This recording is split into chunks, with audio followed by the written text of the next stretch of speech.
आपने शायद कहा था, उस पर उन्होंने कुछ इस्तीफा की बात कर दी थी। नहीं, वो उसका एक स्टेटमेंट आया था, तो जो स्टेटमेंट आया तो हमने वही पूछा कि हुआ क्या है, और जैसे ही जो देखा था हमने अधिकारियों को कह दिया कि इसको देख लीजिए, अगर मंत्री हैं और उसके आदमी दिमाग में ये सब बात हुई तो उस डिपार्टमेंट के बारे में पूरी जानकारी लीजिए। हम जानना चाह रहे थे, लेकिन अब जानना चाह रहे थे, उसको बोलने के बजाय चल दिया, बहुत समझाया गया सारे लोग। तो इस्तीफा आप देने के लिए नहीं, आप पूछ लीजिए इनसे, डिप्टी सीएम साहब से पूछ लीजिए, सारी बात आपको बता देंगे। कल हमने बात किया उनसे तो वो अड़े हुए हैं कि अभी भी कि सारे अधिकारी भ्रष्ट हैं, चोरों के सरदार हैं, अपने बयान पर कायम हुए हैं। 17 साल से भ्रष्ट सरकार है। देख लीजिए कि अगर कोई ये बात बोल रहा है, आप डिप्टी सीएम साहब से पूछ लीजिए, क्योंकि हम तो मौका दिए कि भाई क्या कोई मामला है तो बताइए। अब कोई बाहर कुछ बोल रहा है तो वही लोग देख करके बता देंगे, पूछ करके आपको। हमने तो पूछा ही कि जरा बताइए भ्रष्ट सरकार सही में है? क्या बात करते हैं आप एग्रीकल्चर का? आप ही लोग जांच कर न लीजिए, जो उसका सेक्रेटरी है इससे बढ़िया कोई आदमी है? कितना बढ़िया आदमी है। और किस तरह से हमने जो भी कृषि रोड मैप जो बनाया है और उसको काम करने के लिए लगा रहता है, और हम तो हमेशा एग्रीकल्चर का भी काम करते हैं। और ऐसे हम लोगों ने अच्छा, अभी भी जो देखिए 2 बार हम एरियली जो पूरा का पूरा इलाकों का जहाँ पर वर्षा कम हुआ है और प्रभावित है सब चीज़ का, वो खेती उतना नहीं हुआ, तो एक एक एरिया को हम तो पहले ही देखना चाह रहे थे। जानते थे उस समय पैसा हो जा रहा था कि गया में लैंड कर गया, फिर नहीं हुआ तो फिर एक बार बाई रोड जा करके कुछ जगह पर देखे।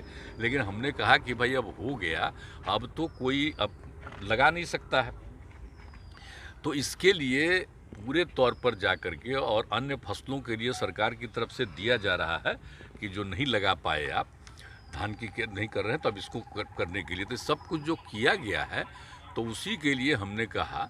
तो हम 2 दिन मैंने पूरा इलाका हम देख लिए। तो उसमें कौन था मेरे साथ बोलिए? आपदा प्रबंधन और उसके अलावे ये वाले थे, कृषि वाले। एक एक चीज़ को देख करके चारों तरफ हर चीज़ का लोगों ने एक एक चीज़ का जायजा लिया है कि इस एरिया में पूरा हम लोग घूमे। मतलब समझ लीजिए कि 2 दिन हम लोग 4 घंटा जैसे कम नहीं, एक राउंड चक्कर लगाए, लैंड किया, फिर ये करके फिर हम लोग ऊपर गए। तो सब तरह से सब कुछ देखे हुए हैं। तो इसमें हम बहुत देखिए कौन सा सब जानते हैं, हमको सबको मदद करना है। जहाँ कहीं भी कुछ नहीं हुआ है तो उन सब लोगों को मदद करना है। इसके लिए तो हम ऑलरेडी बैठ करके चर्चा कर चुके हैं, और उसके बाद जब समूचा का असेसमेंट हो जाएगा, इसके बाद जहाँ कहीं भी जो नहीं है, आप जानते हैं ना, किसान में हम सिर्फ जिनको खेती है उन्हीं को नहीं मानते, उनको मानते हैं जिनके पास खेत है वो भी किसान है, जो खेती करते हैं वो भी किसान है, और जो दूसरे के लिए भी खेती करते हैं वो सब किसान हैं। इसलिए उनकी संख्या बहुत है ना, तो सब लोगों को तो मदद करवाते हैं हम लोग ना, अलग अलग योजनाओं में। आप जानते ही हर बार, और किस तरह से हम आपदा के टाइम में कैसे कैसे काम करवाते हैं। कहते हैं कि आपदा पीड़ितों को पहला अधिकार है सरकार के खजाने पर। हम प्रारंभ से ही साथ से ही बोल रहे हैं, इसलिए उनको ये पहुंचने के लिए कोई तरह का दिक्कत उनको नहीं हो। लेकिन अब थोड़ा ये एक तरह से जो देखते हैं, हम तो कल भी घूम रहे थे तो जगह जगह जो वर्षा हो रहा था, तो हुआ कि चलिए कम से कम पानी पड़ रहा है, तो जितना भी लगाया है अब वो सुरक्षित रहेगा। दूसरी बात है कि पानी पड़ जाएगा तो नीचे से सबके घर में हम लोग जल पहुंचा रहे हैं, तो अगर पानी पड़ रहा है तो थोड़ा सा नीचे वाला लेवल ठीक हो जाएगा।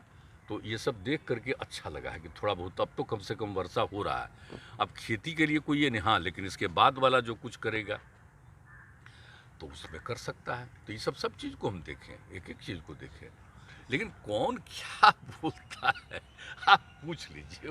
हमने पूछा उनसे तो कि भाई आप बोल रहे हैं भ्रष्ट सरकार है, लेकिन तेजस्वी यादव जी तो नीतीश जी की तारीफ कर रहे हैं, उनके